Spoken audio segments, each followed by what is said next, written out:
ito na ang araw na inaabangan nyo. Tapos sabi mo, pupuntahan mo ko. Eh, pukinang ina mo, puro kadaldal. May sinasabi ka pang ilalive. Asan ang live mo, puking ina mo? Sawa na po ako, mga kahombre ko, sa talkies ng tao na itong si FLM. Pupunta kita sa bahay mo, asan na? Asan?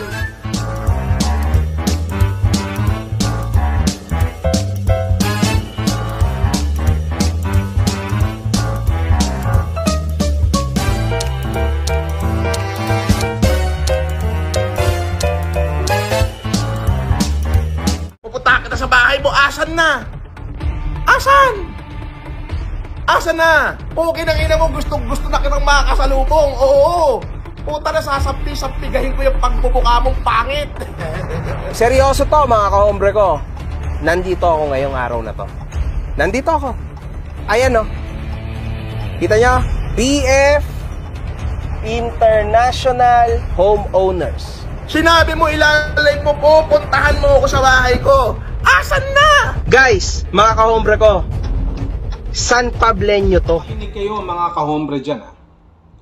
Makagago, nagpunta ka pa talaga sa lugar ni FLM ng aming idol. Ang lakas din naman ng loob mo, no, na magpunta. Nung sinabi ni Boss FLM na, makagago, asan ka na? Kala ko ba pupunta ka ng bahay ko? Yung mga ganun ba? Talagang doon pa lang napasubo ka na. Sa tingin ko, makagago, ayaw mong gawin yan. Pero dahil kahiyaan na rin sa mga kahombre mo, napasubo ka na dito sa hamon ng aming idol na si Francis Leo Marcos. Pupunta kita sa bahay mo, asan na? Asan? Asan na? Doon pa lang halatang halata na nanginginig ka na. Parang sumugod ka sa gera na wala ka man lang bit-bit na mga sandata. Mabuti na lang, itong aming idol na si FLM ay maraming bahay. Diyan po tayo nakikitira. Nakatira. Diyan po tayo nakikitira. Nakatira. Ayan. Pakita na natin. Sasabihin nila, puta, nasa Isabela, wala ka na sa Isabela. O, ayan, titulo, puking ina mo. Yung isa yung sinabi kong address sa Quezon City, ayan din ang titulo. Putahan mo. Kung nagkataon na nagkita talaga kayo, mukhang uuwi kang gumagapang, makagago WhatsApp man. Mukhang susunduin ka ng mga kahombre mo na naka-stretcher pag nagkataon. Wow! Asan na? Francis Leo Marcos, nandito na ako sa lugar mo. Eto, taga dito ka. Sabi mo, matapang ka. San Pableño to, hindi ako aatras sa mga kalokohan mo, man. Samantalang mga lampad din naman yung mga kasamahan mong mga kahombre dyan, na nagtatapang-tapangan, nagtatali-talinuhan, pero hindi nila kaya yung utak na meron yung aming idol na si FLM. Pandemic hero yan. Ikaw, anong klaseng hero ka? Makagago? Wala, di ba? Walay. Kaya kung ako sa'yo, aminin mo na yung pagkatalo mo dito kay Francis Leo Marcos, sa aming idol. Aminin mo na sapagkat hindi ka mananalo. Marcos yan Hindi ka ba nakikinig? Sa kanya nanggagaling ang pera ng mga Marcos, sa kanya umuutang itong sila Aimee kapag kinakapos. Kaya kung ako sa'yo, bago pa kapusin ng pasensya itong idol namin na si Francis Leo Marcos, sumuko ka na. Hindi ka duwagan ang pagsuko kung ito naman ay makakabuti para sa'yo.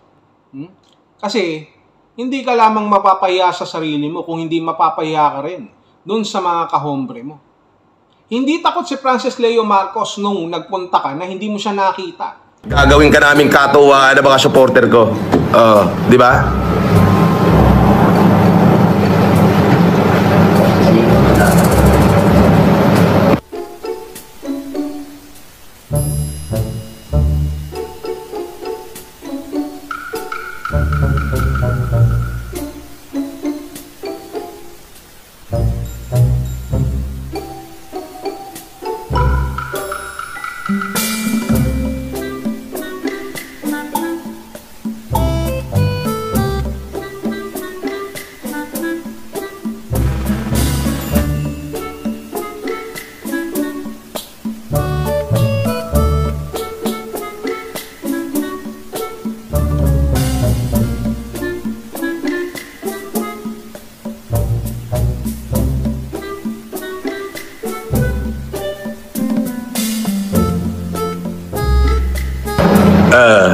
Ina mo makagago.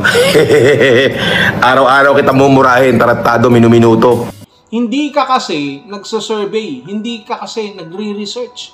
Ang daming bahay ni Francis Leo Marcos, hindi lamang sa BF Homes, doon sa nakaraan na kanyang tinitirhan ng mga ilang taon sa Legrand, nakatira pa rin siya doon. Actually, ayaw niya na lang pumunta doon dahil balak niyang ibigay na lang yon at ibenta doon sa mga maralita. Alam mo ba yun? Tapos pupunta ka ng BF Homes. Eh kung saan-saan nga nagpupunta yan si Francis Leo Marcos, di sana nagpasabi ka sana para naipaghanda ka pa. O baka nabigyan ka pa ng bigas. Kasi sa tingin ni Francis Leo Marcos, ni Idol, kulang ka pa sa bigas. Marami ka pang kakainin bigas. Kaya nga, bibigyan ka niya ng kaban-kaban na bigas. Ano sa tingin mo?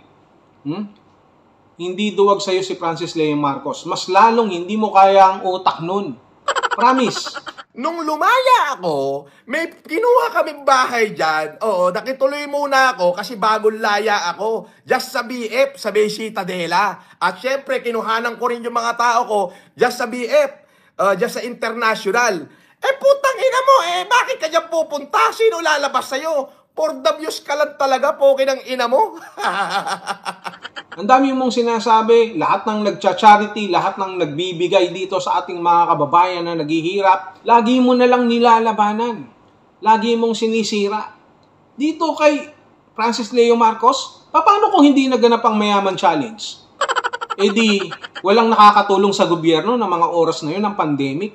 Buti nga, nandi dito si FLM Kung hindi, ano na? Palibasa, hindi ka kasi mayaman. Kaya nga hindi ka makakasa talaga doon sa Mayaman Challenge. Yung ginawa mo, na pagtanggap sa hamon ni FLM noon, malamang inutang mo lang yan para kasahan No? Kaya tuwang-tuwa ka naman nung sinabihan ka ng aming idol na si FLM na tuling-tuli ka.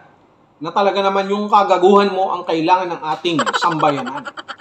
Joke lang yun. Niloloko ka lang ni FLM. Kita mo nga. Tsaka, hindi mo kasi naiintindihan, hindi mo makomprehend yung mga sinasabi ni FLM. Kaya ang akala mo, hindi siya nagsasabi ng totoo.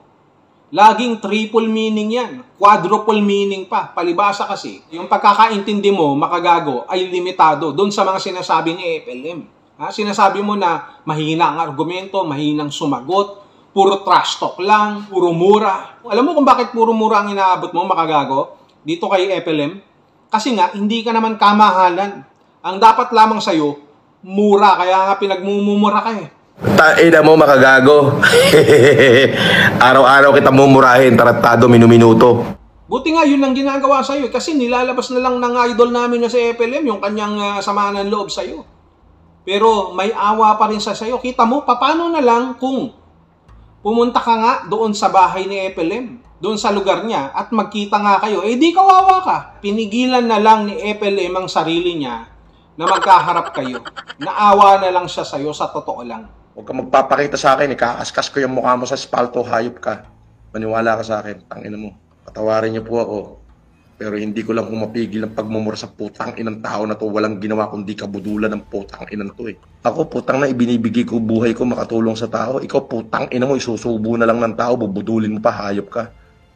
Tangina mo, magkikita rin tayo. Magkikita rin tayo. Ihanda mo katawan lupa mo, sabi ko sa'yo. Awang-awa siya sa'yo. Kaya nga nung nalaman niya na nandoon ka, hindi ka na niya sinipot sapagkat awang-awa siya sa magiging kalagayan mo pag nagkataon na nagpang-abot kayo dun. May consideration pa yung tao. Ang lakas mo pang loob na pumunta dun. Paano na lang kung hinarap ka ng mga gunner ni FLM? Na sinasabi mo. Hinahanap mo pa yung mga gunner doon, wala kang nakita. Kaya nga gunner Kasi nga, wala. Lahat sila gun.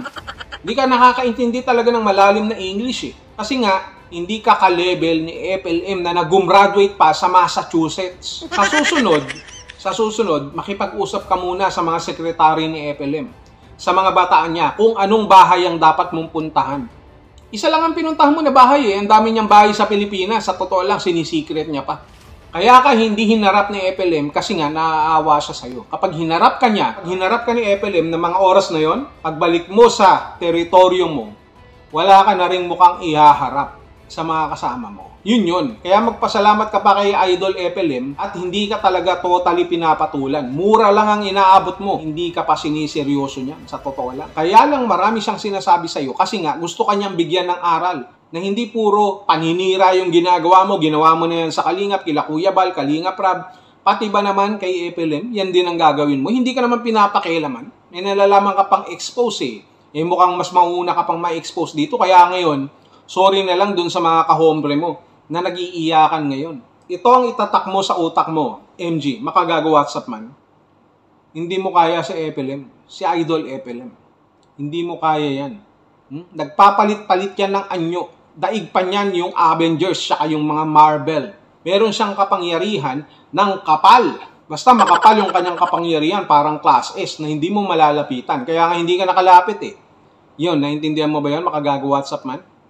Kaya kung ako sa'yo, tapusin mo na yung content mo. Pinagkakakitaan mo lang yung idol namin Kaya dapat tumahimik ka na. Aminin mo na yung pagkatalo mo, okay lang yan.